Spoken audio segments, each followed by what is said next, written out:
মালয়েশিয়ায় বাংলাদেশি কর্মী পাঠাতে মাত্র ২৫টি রিক্রুটিং এজেন্সির একটি তালিকা প্রকাশের খবরে গভীর উদ্বেগ জানিয়েছে বাইরের একাংশের সদস্যরা। রোববার এক সংবাদ বিজ্ঞপ্তিতে এই উদ্বেগ জানানো হয়। বলা হয়, অতীতের তিক্ত অভিজ্ঞতার পর আবারও সীমিত সংখ্যক এজেন্সির মাধ্যমে মালয়েশিয়া শ্রমবাজার পরিচালিত হলে তা নতুন করে সিন্ডিকেট ও একচেটিয়া ব্যবসার সুযোগ সৃষ্টি করবে।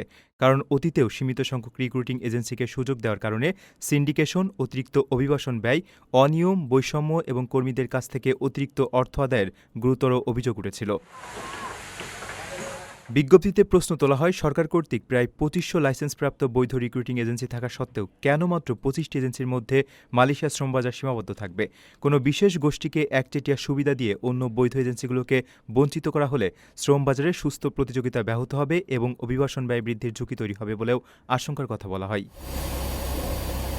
প্রধানমন্ত্রীর দৃষ্টি আকর্ষণ করে বাইরের বিজ্ঞপ্তিতে কোনো ধরনের সিন্ডিকেট বা একচেটিয়া ব্যবস্থা কার্যকর না করার জন্য জোর আহ্বান জানানো হয়। তাদের মতে, দেশের রেমিট্যান্স, বৈদেশিক কর্মসংস্থান এবং সাধারণ কর্মীদের স্বার্থে মালয়েশিয়া শ্রমবাজারকে কোনো ব্যক্তি বা গোষ্ঠীর একচেটিয়া নিয়ন্ত্রণে না দিয়ে সব বৈধ রিক্রুটিং এজেন্সির অংশগ্রহণে উন্মুক্ত, প্রতিযোগিতামূলক ও স্বচ্ছ ব্যবস্থায় পরিচালনা করাই হবে জনস্বার্থসম্মত সিদ্ধান্ত।